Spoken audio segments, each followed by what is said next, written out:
Yo, it's jam packed, turn the volume to the max. Every episode hitting like a fresh new track. We got the juice, the vibe, the facts, so lean in close, it's time to unpack. Mic check 1 2, we breaking the mold. Story so bold, got the heat in the cold. From culture to combo, we never play flat. Every beat, every word, yeah, jam packed. J for the jokes, A for the art, M for the moments that hit from the heart, M for the magic, the mind, the map. Put it all together, now you're jam-packed. Tune in, lock in, we're taking you higher. Fuel for your thoughts, spark for your fire. No filler, no fluff, just truth intact. This ain't just a pod, it's jam-packed. Yo, it's jam-packed, turn the volume to the max. Every episode hitting like a fresh new track. We got the juice, the vibe, the facts, so lean in close, it's time to unpack.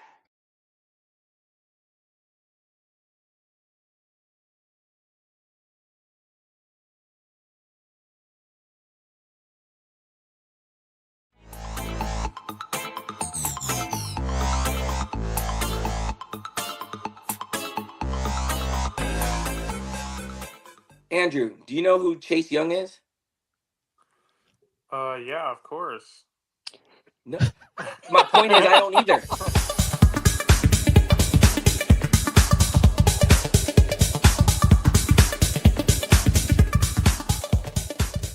Hey, Drew, These it's your defensive boy. teams. Kate Cunningham, what?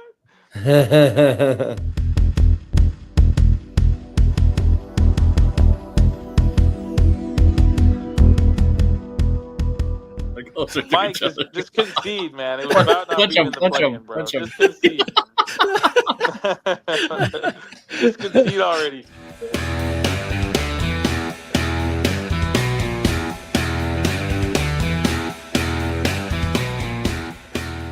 We're back What's going with on another. with Mike's video? I know.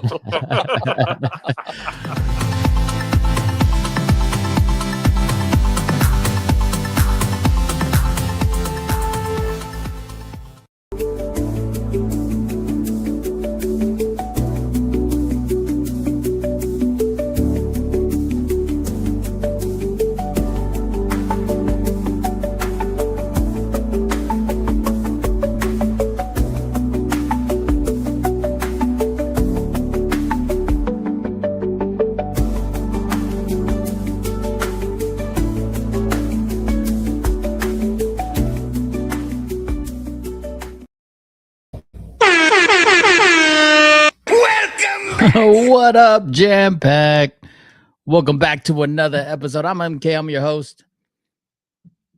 Welcome back, guys. We got a lot to talk about. Let's bring in our guys right away. We got the president of the World Cup Committee, TeslaMase.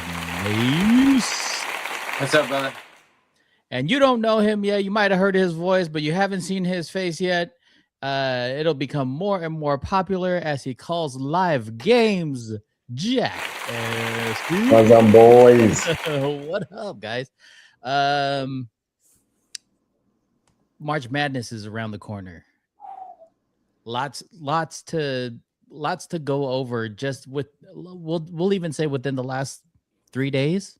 Oh yeah. Saturday, Duke, number 3 Duke ended up upsetting number 1 Michigan 68-63. That was a huge upset. Arizona, number 4 Arizona beat number 2 Houston 73-66. Yeah, TeslaMase over there with his bear paw. Yes, sir. Bear down.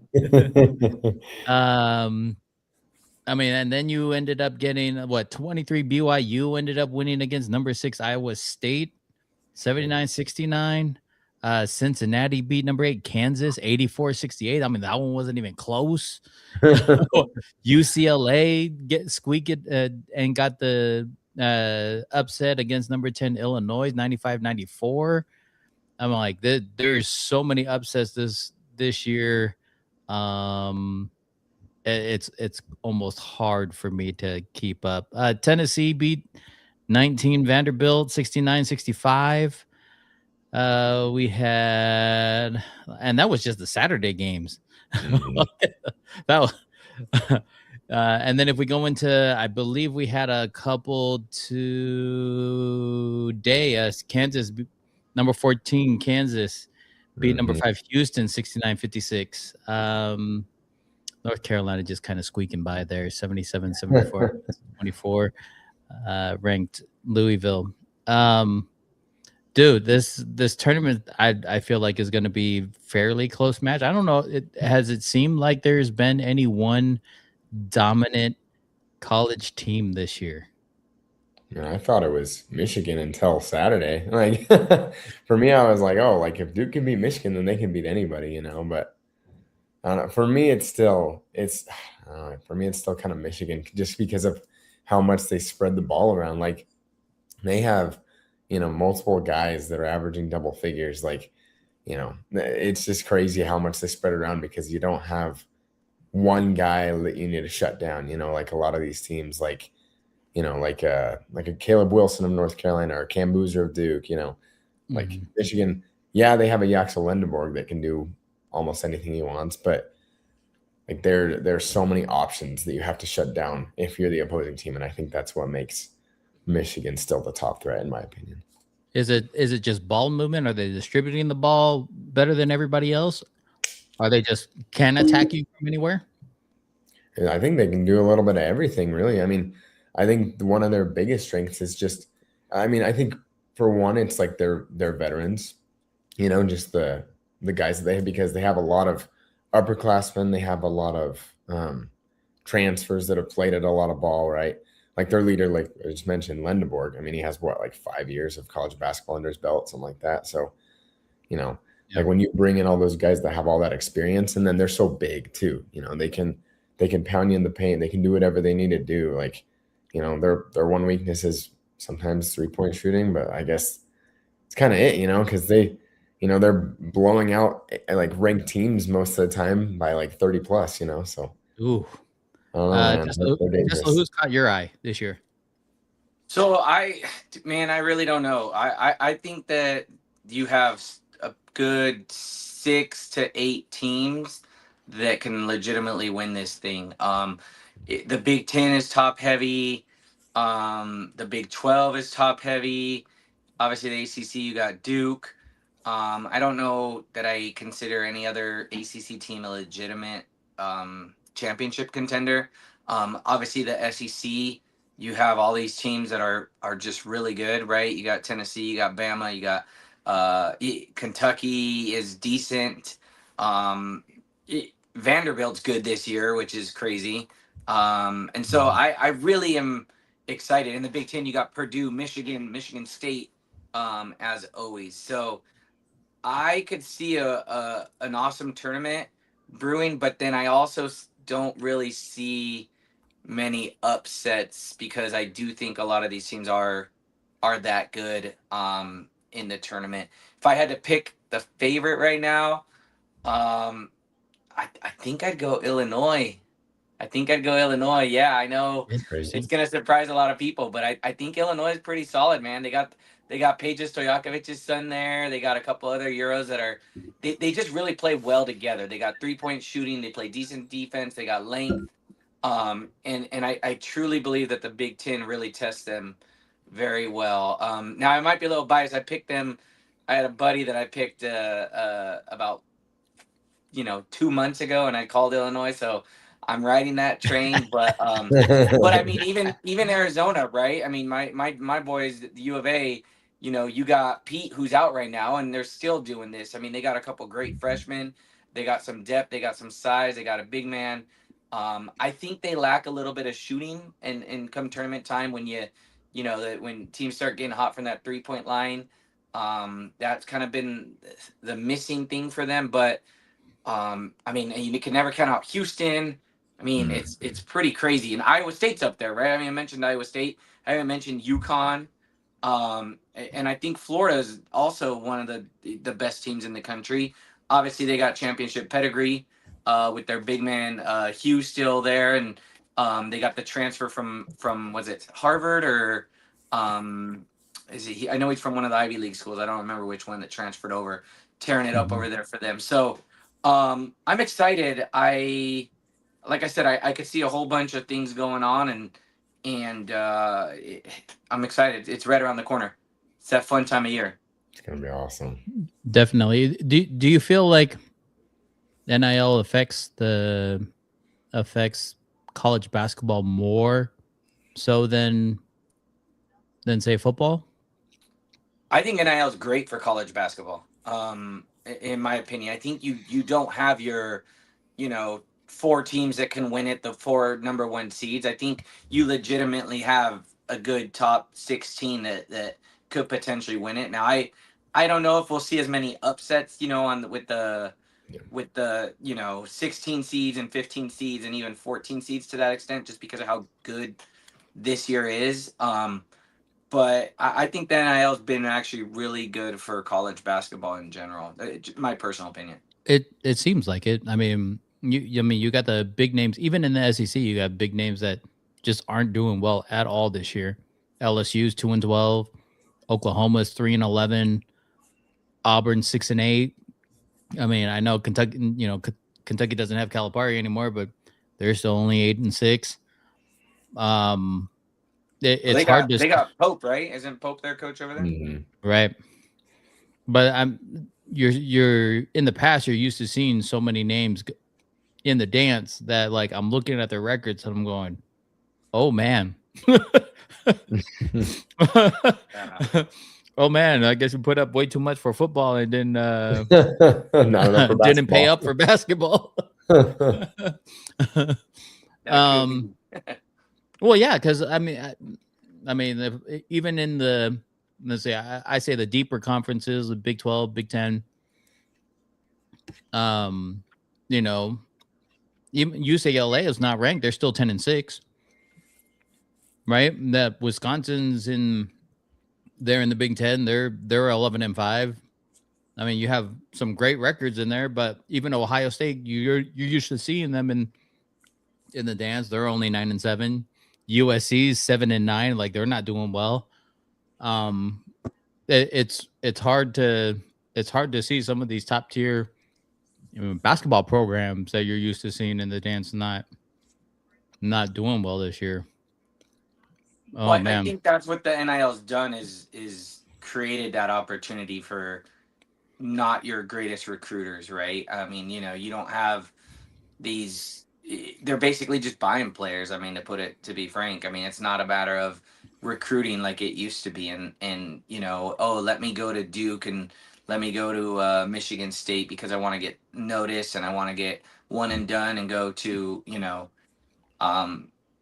go to the pros and have that instant fame. Now, that being said, we'll see, because in tournaments past, usually, in my opinion, it's been older teams that tend to do well. And so the camaraderie come tournament time, like as good as Duke looks, like, even Arizona, there's a few freshmen leading those teams, and it'll be interesting. That's where I think, to Jack's point, on Michigan, you got a little bit more depth, a little bit more upperclassmen. I know they got a couple young guys, but that's kind of partly the reason why I still think Illinois is, up there as well. I like their coach too. So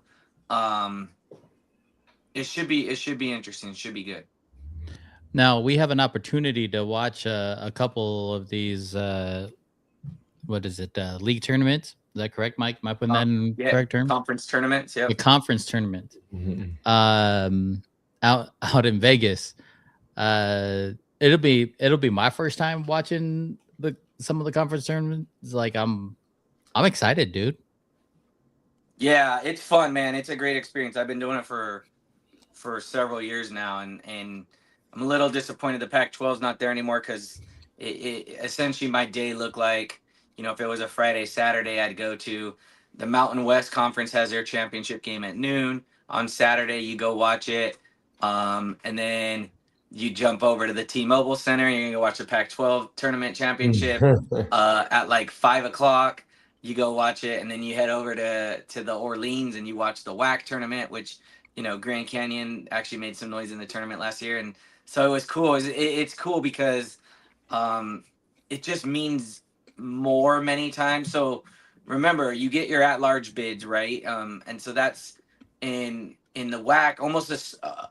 What's actually ironic is, of the 3 tournaments, I think the funnest ambiance, the funnest environment was the WAC.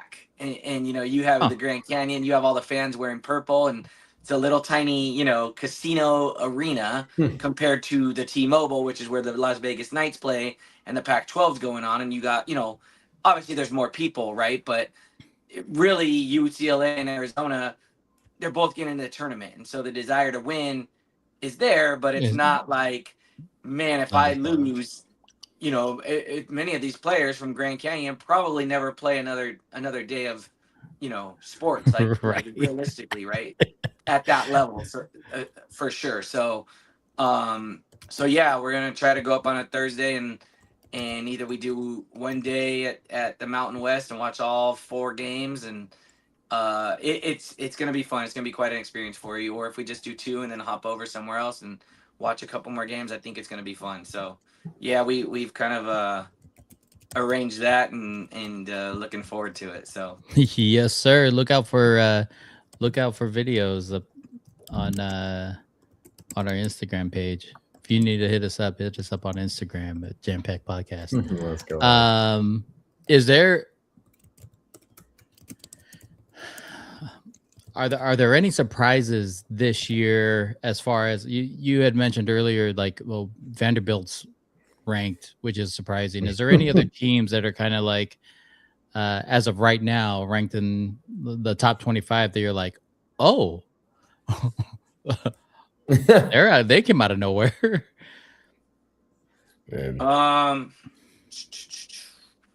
St. Louis, I guess, would be the only one for me.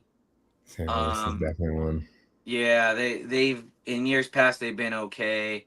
But I mean they're typically in a tough conference. So I believe, if I'm not mistaken, that St. Louis is in the the A10 conference that they're in.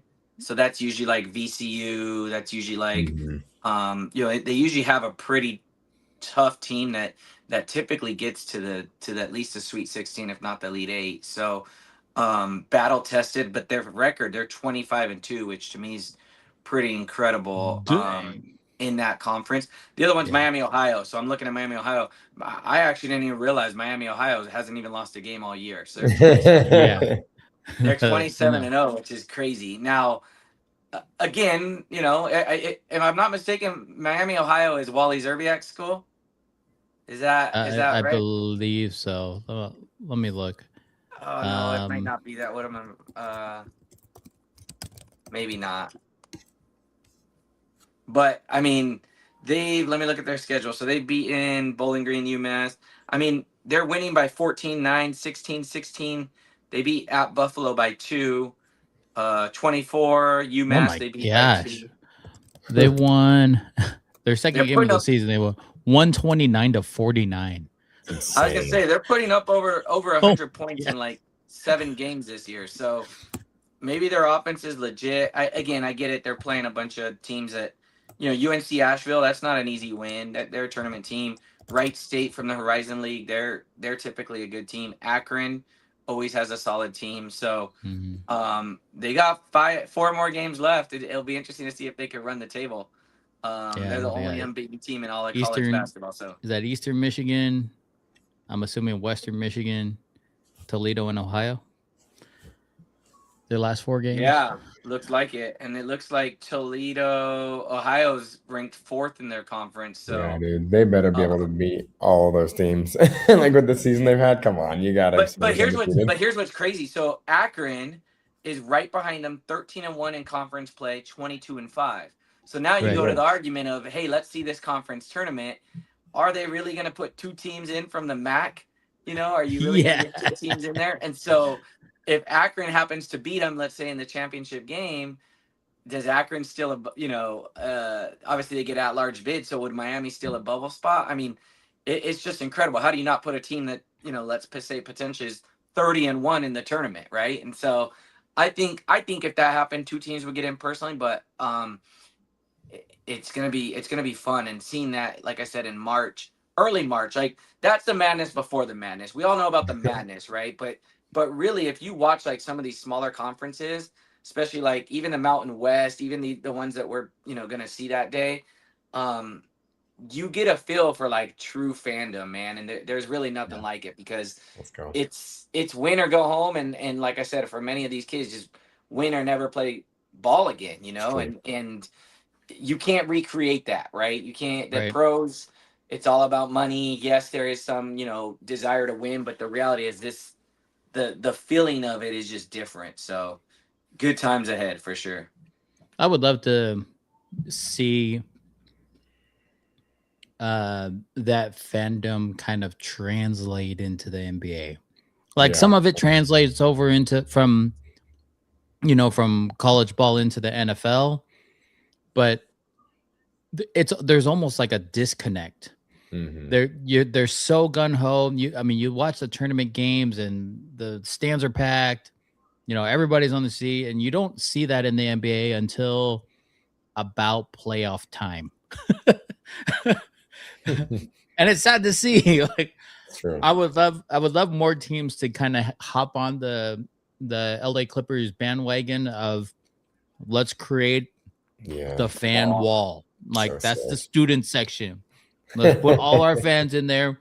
I mean, what's greater than going to a home game, a game that you like are a fan of the team, knowing you're going to be surrounded by other people. There was nothing more frustrating to me than like I'm sitting down trying to enjoy, my game, and the dude behind me is cheering for the other team. Like, I get it.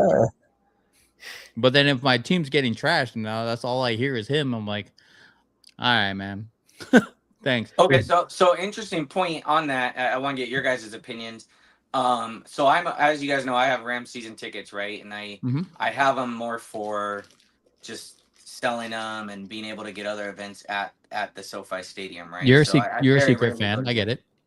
I'm not a Rams fan. They play Niners twice a year, so I get instant tickets to that, right? So, but I don't know if you've heard this, but some stadiums are actually prohibiting season ticket holders from selling tickets to non-fans of that team. So that's weird. Yeah, so it's becoming a big thing. I think, if I'm not mistaken, so even for the playoffs, for example, there was a potential where if the Rams beat the Seahawks and the Niners won, and the Rams would host the Niners, and so I actually got an email saying, "Hey, we're allowing you the opportunity as a season ticket holder to buy 4 additional tickets. These 4 additional tickets cannot be resold. They will be at your season ticket member cost, but you have to essentially attend." But I've heard of other teams actually going further and saying, season ticket members, if you don't attend 2 games or 3 games and you sell all your tickets, then you're actually going to be banned from being able to purchase tickets. How are you verifying that though? As a season ticket holder, how are you verifying that? Like, okay, who are you a fan of actually? So it's not a fan of, it's resale, right? So they can't say I have to wear a Ram shirt when I go to the game. But if I can't make a game and I'm reselling it through a third party, that instantly puts me as a check. I'm no longer. Then are we just pushing more people to sell them under the table?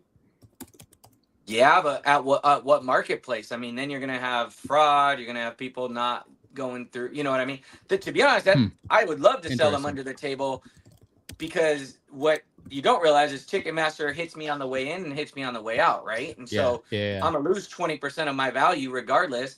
And I mean, not only that, prices. My issue with it is prices continue to go up. I heard Dodger, or who was it today that just announced? Oh, Lakers. I don't know if you saw the report. They announced like a 40% increase next year, and all the fans are upset and like, hey, what are we doing to pay 40% extra? And so, I mean, my Rams tickets have gone up for the last 4 years, 3 out of the 4 years, and I checked. I think I'm at close to double what I was paying 3 years ago, and I lose a game next year because they go to Australia.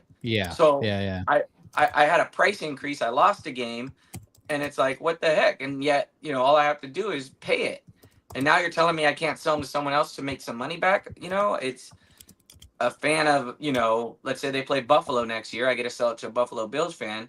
That's a good game for me to get some money back. Where when they play Arizona, I can't give away the tickets. You know what I mean? So maybe if they upgrade their QB situation. Yeah, that's a whole nother topic. So I think it's interesting though, because I don't know. I mean, going to that Clipper game, like we talked about last week or a couple weeks ago, and seeing Laker fans there, like I would love to see more Clipper fans and Laker fans. I don't want the security guard being a Laker fan when he works at the Clipper arena. Yeah. It is a problem, and if you want to truly create that fandom, I guess start in your own house, right? Make sure you get employees and people who are truly fans of that team. But I don't know how you limit. College is different, right? College, you get X amount Right. of So you got the tickets student for ticket college. prices and Correct. Yeah, I mean, many of these kids paid next to nothing to go to these games, so it's hard to recreate it. It's a different but they economic got to be status for those people, I think. at what point does it stop being lucrative for the NBA to even sell those tickets? No matter the discount, last minute, whatever, wouldn't you still make more revenue selling a cheaper ticket, knowing that they're probably going to spend more money inside the stadium than you would by not selling the ticket at all? Yeah, but I don't think you can do that, because then you're third party. Well, why would anyone buy season tickets if I could just get them last minute for a fraction of the cost? Fair enough. I don't know the answer to it. I do know, I understand, that these players are getting paid more and more. And at the end of the day, people want to complain about, hey, I can't even afford to take my family to the game. Well, Right. There's a correlation between all of that, right? I mean, the more you pay a player, that money's got to come from somewhere. And at the end of the day, do you become a prisoner of your own success, right? And look at the Dodgers. I mean, they've raised their prices substantially because they've just won, two World Series in a row, and sign anyone they want to a deferred $58 million contract, $200 million later.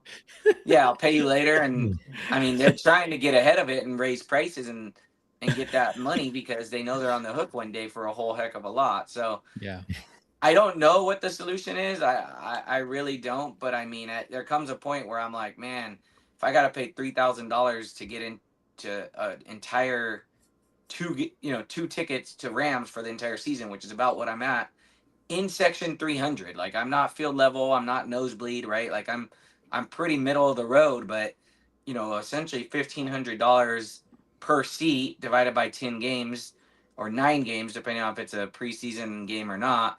You're talking $150 a seat. Like, I can't sell a Arizona game for $150 a seat, not right now. And and even then, like, how much am I making off Buffalo to overcompensate that? So I used to see it as an investment, right? But I'm the more I think about it, I'm like, man, maybe I stopped doing this, because it's I don't know. It's just a thought. Oh, what a problem to have.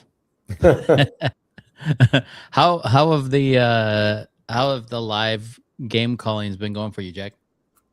Dude, they've been a blast, man. Just, I mean, right now, the main thing that I'm focusing on is calling the basketball games at BYU, Idaho. We got our season winding down, 2 weeks left, and then the playoffs start. So, yeah, it's been super fun just to be able to, learn alongside other broadcasters and, just get like live reps, live experience and stuff like that, and logging all the hours, all the games that I'm doing, to just be like, hey, like, I've, broadcast games, I've broadcast like 50 hours worth of basketball, you know what I mean? Like, just all these, cool experiences. So it's been super fun.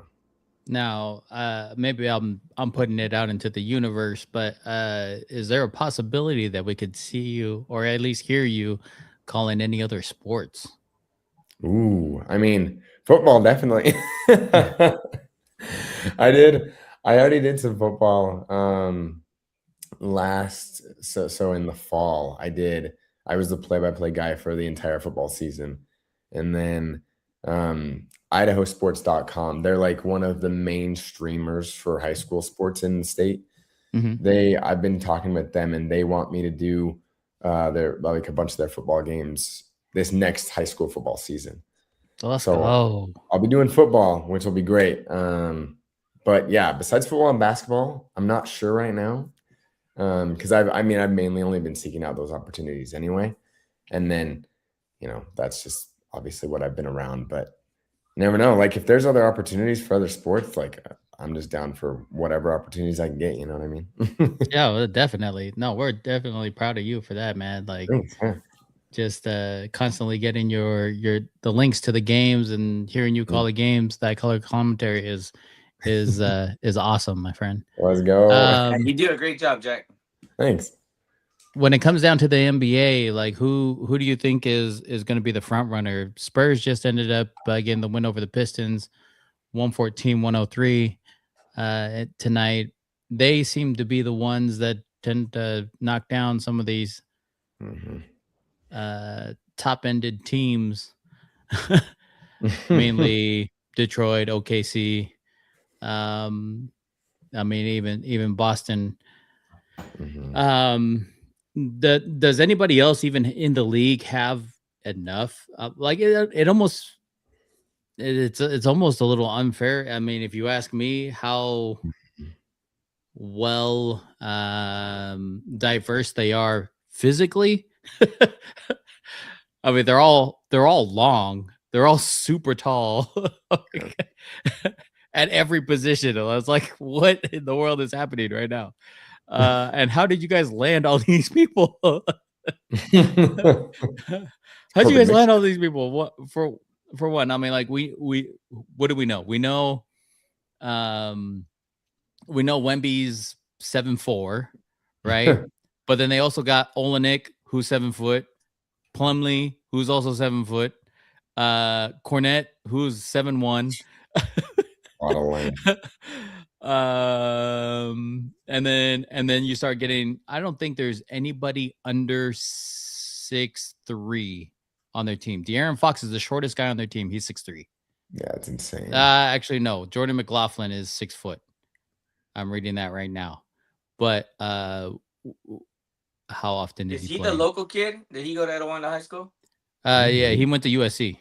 Who did? Oh, I think USC. He went to our kid's school though. Jordan McLaughlin. Check what high school he went to. Yeah, I'm looking right now. Bio. Can't see his birthplace in here. I don't know. That's crazy. McLaughlin.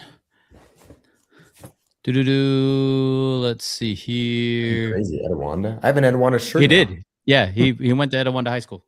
Yeah. Dang, that's crazy. Yeah. Hey, let's go, local kid. Let's go. No, but when we're talking about like Hanger mentioned, Mike, just I guess the amount of teams that could potentially win the championship this year, I do think it is pretty slim. Like out in the East, it's tough because I still think the East is relatively open, but I like how the Cavs are surging with Harden, but I just don't know if they have enough, just enough consistency and enough defense. Like they still, allow a lot from other teams, especially, I mean, if you have James Harden on the floor, like it's, that's a hole on defense right there.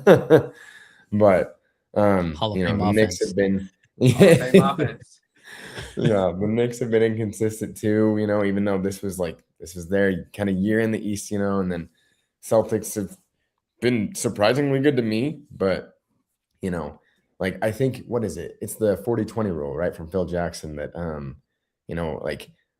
all but 5 NBA teams since the merger have won 40 games before they lost 20. And there's only, as of right now, there's only 3 teams that qualify for that, right? The Pistons, the Thunder, and the Spurs. So it's according to that rule, it's not very many, but also when you look around at it, it's well, the Pistons have been able to handle the Knicks this season. And then, the Pistons are just such an up and coming, energetic team right now that it's well, I don't know if the Celtics have enough depth to get through them in the playoffs. And then, out West, it's well, yeah, the Nuggets, Rockets, they're still talented, but they've just been, so inconsistent on whether it be offense or defense. So it's it's kind of like a Pistons probably. And then, Thunder have been destroyed by the Spurs every time they play. So it's is it just, set for Pistons Spurs already? And then the Spurs take it? But I don't know. That's kind of how I see it right now. I just don't think the pool is very big. I agree with you, Jack, about the pool. I have a thought on the Spurs, and I don't think they're as good as they appear. I know it's going out on a limb. It almost reminds me of I don't want to say Phoenix, but these teams when they get into the playoffs and you can actually game plan for them for a 7-game series.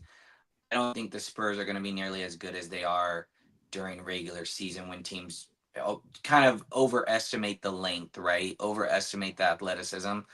I when it comes down to true scores, X's and O's, outside of De'Aaron Fox and Wimby, I don't know that I consider Stephen Castle and Cassell and Dylan Harper. I don't know that you can rely on those guys in a playoff series 7 games, and I don't think either one of those other 2 guys are superstars yet enough to be able to just take over a game in the 4th quarter and win it. So I actually think that they're overachieving quite a bit. Not to say they aren't a team of the future, right? And they obviously have a great foundation, but I think they're a solid 1, if not 2 pieces away from truly being a contender in my eyes, right? I'm trying not to be just a prisoner of the moment and think that they're as good as they appear in a regular season. So we'll see. You're not wrong. The Spurs have spread. I mean, they're playing Spurs basketball. They're not. Yes, they do have obviously their top score. Wemby's their top scorer, but they move the ball around so much that they have quite a few people that are averaging double-digit points. Whereas, like, you go to, let's say, Houston, they're 6, right? Durant's averaging 26, then Sengun's averaging 20, and then Almond Thompson's averaging 17, and then it kind of trickles down from there. But I think as far as, I mean, and this may be just, the Popovich of effect, but with the Spurs, Wemby's averaging 24, Fox is averaging 19.3, and then you got, let's see, Castle, Vassell, Johnson, Harper, Champagne, and Barnes, and all of them are averaging over 10.6. Yeah, they got 8 guys. That's the most in the league. I'm like, that's wild. Yeah, exactly. On one team, averaging that many is nuts. I mean, if we go in, let's just for kicks and giggles, we'll go into the East leader Detroit Pistons. Cade's averaging 25, Duran 17.8. Then you got Tobias Harris, Duncan Robinson, the other Thompson twin, and then Isaiah Stewart. And Isaiah Stewart and the other Thompson twin are averaging like 10.2. So they have like 4 tops, 4 guys on their squad that are scoring the majority of the points, and then Isaiah Stewart and Thompson. So and they're leading the East. I mean, that's I think that just attributes the ball movement, man. Like they're moving the ball so well that it's almost scary to me. It's almost scarier to face a team like that, because like you never know where the ball's gonna be coming from. Like, but you almost have to say a little truer to your defense, a little more stout to your defense, and then I guess you don't have as much help, right? You want your guy to stay on because, hey, he can score too, so just stay here. Don't help. If he's gonna beat me, let him shoot over me. If you're game planning for that, like, you live with anyone not named De'Aaron Fox and Wemby killing you at the end of a game, right? I mean, is anybody killing Wemby? No, I'm saying like you game plan for shutting those guys down in the 4th quarter, right? Like, lock them 2 up. If the scoring comes from Castle or Vassell, right? Like, then we lose. But I like, if I'm a coach, I'm betting they can't win 4 out of 7 games. And when did the fall of the Denver Nuggets like come into play? Was it right after they got rid of their coach?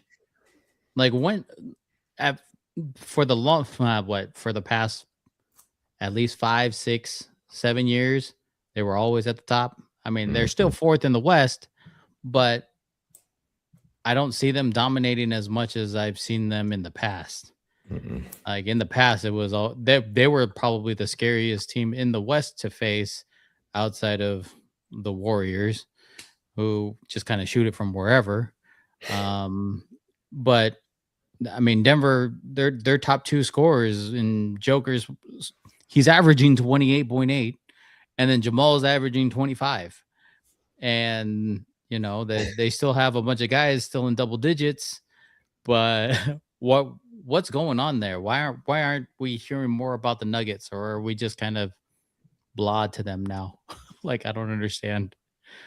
Dude, yeah, it's just their defense, man. Like, and they're so reliant on Jokic too. Like when they don't, you know, and I mean, it's like what you're saying, like with their 2-man game between Murray and Jokic, you know, like they have to rely on a lot of those guys, and that's, you know, that's big when you are in those clutch moments when it's like, okay, you know, Jamal Murray has been known to be a pretty clutch player. Jokic can do everything, you know, so it's like in those clutch moments, yeah, like those are great guys to go to, but you know, they're still.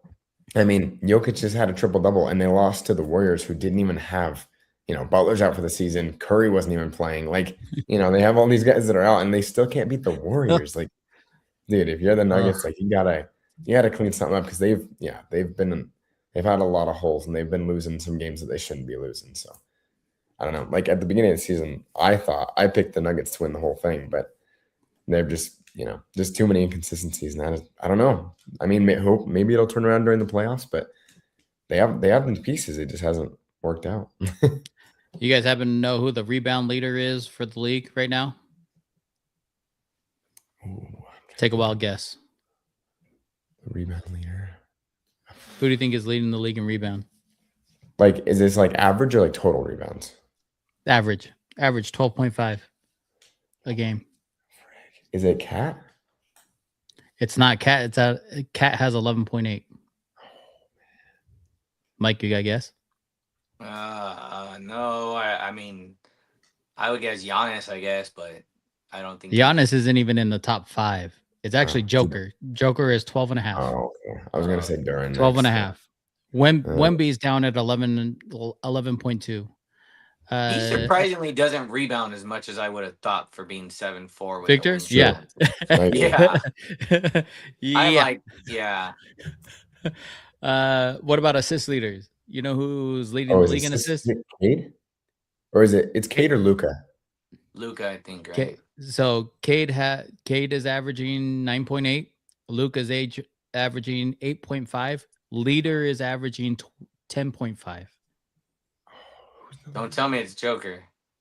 It is the Joker. Oh, dude. Nikola Shoot, bro. We Jokic. should have known. Of 10.5. Bro. Isn't that wild? I'm like, wait a minute. So he's gonna do the Russell Westbrook, huh? Average a triple-double for this season. Except does he even Average qualify for the triple-double. MVP at this point? Like, I don't think he's played enough games, has he? I think he will if he maintains. I think, but I don't think he's the current leader in the MVP voting. I think Cade Cunningham and maybe Joker are the two leaders, which is I really hope it goes to Cade for my boy Andrew to recognize. That'd be so funny. How hilarious would that be? Like 3 years removed from doubling down that he's not even gonna be an all-star, and he's not only an all-star, he's an MVP of the league. If he makes the MVP, I'm putting that clip back up about him doubling down and then gifting him a jersey. Yes. Cade Cunningham jersey. Okay, so it looks like because you have to hit 65 games to meet the threshold, right? For MVP. Mm-hmm. Yeah, so Jokic can only miss one more game the rest of the season. Yikes. Come on, he can do it. That's crazy, man. Come on. Like, yeah. Isn't that wild? I mean, I'm not saying Cunningham doesn't deserve it, because Cunningham's had a great season, and obviously the Pistons are the 1 seed, right? But like, it's just crazy that, you know, all these players with, I mean, don't even get me started about load management, all this garbage, you know, like all these players sitting and everything. But right. Like, it's just crazy that all these great players aren't going to be in contention because they're sitting all the time. You know what I mean? Yeah. That is wild to think about. That your load management is disqualifying you from a MVP award. That's literally the only thing for some of these guys. That's so wild. Absolutely wild. Oh man. Let me think. What else we got? We got anything else? Anything come across your guys' feed lately that's stood out to you this week? Shout out to USA Hockey. Yeah, I was just gonna say both men and women. Man, coming women. home the with the Hughes family. gold. The Hughes family is sitting high right now. I think the sister got the goal, and then the brother got the game-winning goal, and that's pretty crazy. cool. So, yeah, good for them. Poor Canada. Sorry, Canada. Sorry. That's how I say. Sorry. Yeah. Actually, the U.S. ended up what are they, second in gold medals and second in total medals. Yeah, that's not bad. Total medals. Not too shabby at all. Let's see here. We there was a bunch. We gotta be ready for the Summer Olympics in 2028. Gotta have Team yes, USA sir. Ready. I don't even think LA is gonna be ready. I'm gonna be honest with you. Crazy. They're supposed to do a bunch of construction. It's more ready than Mexico is to host the World Cup in like 3 months. Dude, FIFA's talking about moving games. I mean, wow. I heard yesterday Spain and Colombia said we're not comfortable for our fans, we're not comfortable for our families, we're not comfortable for ourselves to go there. So, I mean, obviously you got some time, but at the same time, it's not like you could just move that last minute somewhere else either. So, right. It'll be interesting to see what FIFA's next move is on that, because what's going on there is just crazy. And here you have this global event, and it is it the businessman, the money, that we can make as much, or it's going to be really interesting to see what happens there. I'm really curious how that develops. What's crazy is like right before all those events happened, like probably 10 hours earlier, Bro called me and he's like, dude, I want a trip. I want a cruise for 2. And he's like, you want to go with me? And I'm like where? First off, where'd you win this cruise? And why aren't you taking mom? He's like, mom doesn't want to go. All right, fine. I'm like, all right, fine. Where's this cruise to? And he's like, oh, dude, they got we could go to Mexico, then Cabo and PV. Yeah. And PV are one of the destinations. And then all that broke out. And I was like, I don't know if I want to go. Yeah. Can we go to Alaska? Let's go to Alaska instead. Dang, that's so dope for a cruise, man. Yeah, that whole situation is wild. But I just from a sporting perspective, I mean, Guadalajara is gonna host one of the games, and it's crazy down there. So what do you do? And like I said, I'm sure a bunch of people are working through the night over there in FIFA headquarters trying to come up with some solutions, deadlines, things like that, because there's a lot of moving parts, man. And I mean, this is 3 years really 6 years, 8 years in the making, when they were planning it, and for the political unrest that's going on, I don't know how you can say fan safety, or even player safety, right, at that point. Right. So it'll be interesting. Hopefully it gets under control and fixed in the short term, and it's just a moot point. But yeah, it's not far away, man. We're talking June, so you're literally we're a few days away from March, a week away from March. So you're talking about 3.5 months at this point. Right. It's right around the corner. That's scary to think about. For sure. Thanks for joining us on this episode of JAMM Packed Podcast. If you're still watching us, please subscribe to us on YouTube at JAMM Packed Podcast. Click on that notification button to view us live. We are live every Monday night, 9 p.m. Pacific Standard Time. You can follow us on Instagram and Facebook at JAMM Packed Podcast. If you want some absolutely amazing sports shorts, make sure you hit up Jack Espy on his channel at Jack Espy on YouTube. He has some phenomenal content. I'm always super impressed. And maybe just a little slightly jealous, but we're not going to go there. As always, we love talking sports. We hope you tune in next week as we continue to go through the latest news and updates in the wild world of sports. Until then, make sure you guys are staying safe out there. Be kind of one another, guys. As always, I love you. I love you. No duty. All right. Don't make me a meme. We'll see you guys next week. Peace, fellas.